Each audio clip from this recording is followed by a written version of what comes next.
Support WrestleTalk! Give us a subscribe. Long before we had Goldberg, Brock Lesnar, The Undertaker, or John Cena coming back to be slotted right at the top of the card, we had John Cena complain it was happening to him. WWE's part-timer era officially began with Rock the Dwayne Johnson returning to the company in February 2011. A decade ago this month, all the way back in those weird days when The Miz was the WWE champion, where Dwayne announced himself as the host of WrestleMania 27. He would go on to challenge Cena at the following year's WrestleMania 28 for the WWE Championship in a once-in-a-lifetime match, and then again the year after, to make that twice in a lifetime. But Rock and Cena have revealed in the years since there was genuine dislike between them, with Johnson once telling Jimmy Kimmel we had real issues with each other, and now former longtime referee Mike Chioda, who was released by WWE after 31 years with the company last April, is claiming the two seem to be actually shooting on each other in their WrestleMania match. Chioda officiated the match at The Rock's request, meaning he was closer than anyone to that action. And during his Monday Mailbag podcast on adfreeshows.com, he revealed how Cena was genuinely unhappy about having to lose. I think Cena had a little bit of a problem doing the job, because here's Cena carrying the torch for the last 10 years at that time. He was busting his ass day in and day out. Here comes The Rock back after so many years of being in Hollywood, and he's got to job out to The Rock. There was a little heat there. I think there was a little dissension, but you have to go where the money goes. Cena appears to have used these real feelings in his promos, where he repeatedly called out Rock for being a part-timer who now cares more about movies than WWE. Completely unrelated, you can see John Cena in Fast and Furious 9 or The Suicide Squad in cinemas hopefully this year. You'd think that as soon as the match began though, the two professionals would put their differences aside and do a wrestle. Not so according to Chioda, with him claiming they seemed to actually hit each other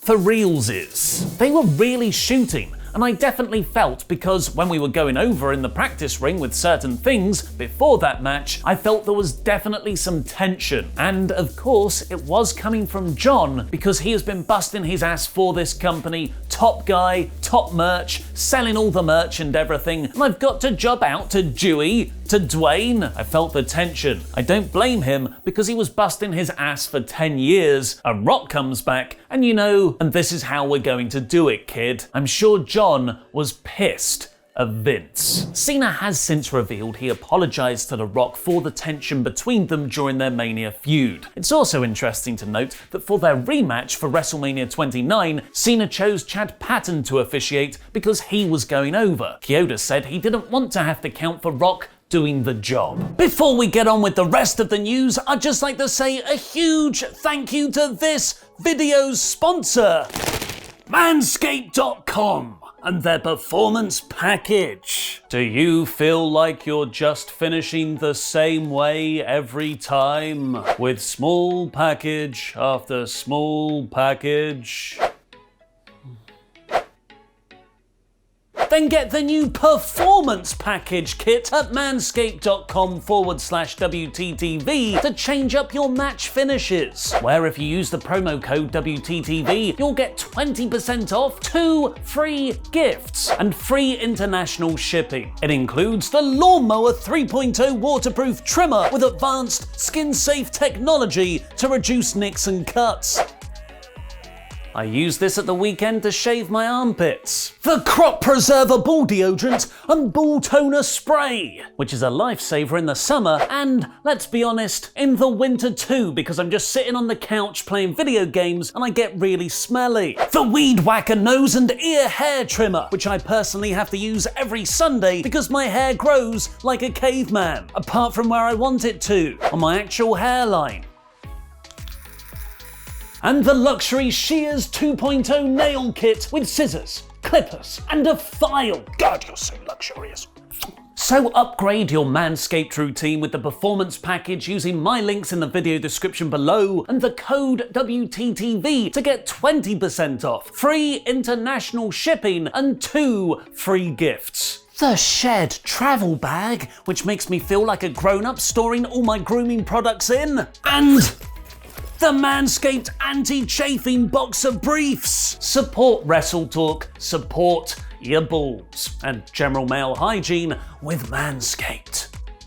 Back to Rock and Cena's real-life heat. It wasn't just them who were upset by the match. Apparently, the majority of the roster were too, and they aimed it mostly at the then WWE Champion, The Miz. Arn Anderson has now revealed on his podcast that there was a lot of talent at that WrestleMania that were pissed that Miz was in that spot. During that period, there was a lot of animosity around, and a lot of people that were trying to get over and get in position. When Miz was wrestling Cena, I just know that there were a lot of guys that felt that they've been in that spot and should have been in that spot. If you didn't want to be in that spot, something's wrong with you. I remember there was some tension here or there. Chief amongst those disgruntled wrestlers was apparently CM Punk, who was already feuding with Cena heading into that WrestleMania, going down to the final two in the Raw Elimination Chamber. Punk would cut his infamous pipe bomb promo just a few months after, and then have his championship run cut short by Rock just before Mania 29. Perhaps that was the closest Punk ever came to that WrestleMania main event he so desperately wanted. Do you think CM Punk versus John Cena would have been a better WrestleMania 27 main event? Let me know in the comments down below, because I'll be replying to people from out of nowhere. 10 years later, Vince McMahon is still all about that sports entertainment. So much so that he apparently told Shayna Baszler he doesn't want any of that pro wrestling stuff. Speaking on Renee Paquette's Oral Sessions podcast, Giggity, Shayna revealed how initially intimidated she was by Vince McMahon, but she soon learned he's always so nice and critiques me really well. Critiques that included, I don't want you to do any pro wrestling on the weekly TV. You save that for the pay-per-views. On Shayna's proper main roster run at the start of the pandemic, Vince would apparently love her vicious style in the ring. First week, great. Second week, loves it even more. But then on the third, the classic 3-week push, Shayna and Natalya decided to do an MMA style match together, as they had both previously trained together in the more realistic shooting style. We do it, he hates it. I went in the back and he said, "It looks like you were just fighting each other." He makes us do it again. It looks like you were just fighting each other. That's the last thing you want in wrestling. As this was in the first weeks of the Performance Center shows, Vince made them both go out and re-record the match, with Natty walking Shayna through the basic template. Headlock, takeover, drop down, leapfrog. Baszler said she later settled into the groove, that Randy Orton told her, "Don't worry about the fans saying it's boring," and she does her best to juggle the WWE style with her own more old-school realism. Maria Kanellis has shared a similar story about Vince growing bored to the Dropkick podcast. She returned to the company in 2017 along with her WWE debuting husband Mike. Apparently, the plan was to build Mike as a singles wrestler, and somewhere along the way, that second week, we were dead in the water. She also revealed Kevin was fighting for us to come into WWE, and he still apologizes. Retribution have somehow lasted way longer than any of us thought possible though, so of course, WWE seems to be breaking them up too.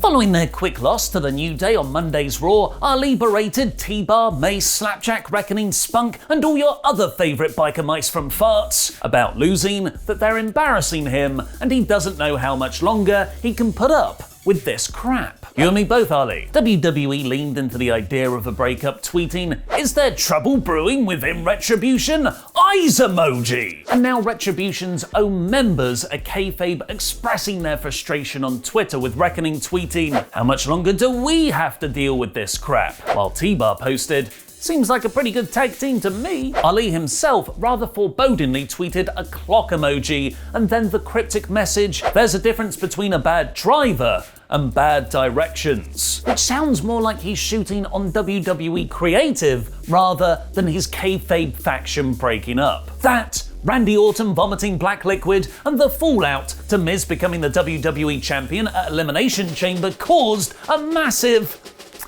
80,000 extra viewers from last week's Raw. Monday's episode only drew 1.89 million. I'm being facetious when I say massive. Just 4 years ago, the average viewership of Raw was over 3 million. Elsewhere on the episode, Drew McIntyre was backstage for the taping, but the decision was made to not use him. Asuka did indeed lose a tooth in a botched kick from Shayna Baszler. Sportskeeda is reporting Ric Flair asked WWE to use him more on TV, which is one of the reasons he was recently brought back for the Lacey Evans storyline. And it appears WWE have changed the name of Damian Priest's finishing move from The Reckoning to Hit the Lights. It's time to light the lights. Down in NXT, PW Insider is reporting former Impact Knockouts champion and new WWE signee Taya Valkyrie has now officially started with the company, joining the latest class of Performance Center recruits. But current Quizzlemania champion Melina won't be joining her. It was reported she was in talks to sign with NXT around September last year, but she's now told WrestleTalk.com's Louis Dangoor she never signed a contract.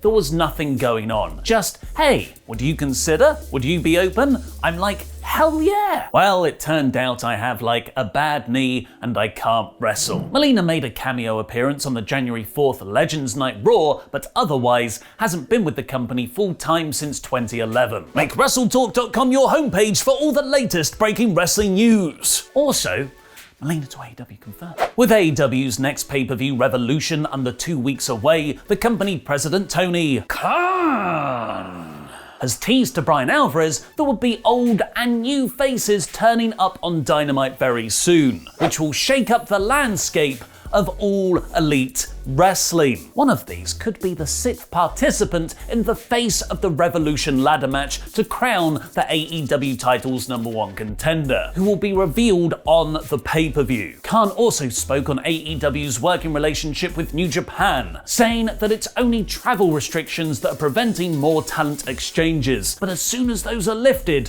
we should get ready for even more surprises. Could they have anything to do with Sting? Watch Sting versus the WWE Explained by clicking the video on the right. And WWE is planning to take the title off Miz very soon. Click the WrestleTalk news below that to find out more. Remember to check out Manscaped using our links below. I've been Mr. Davis.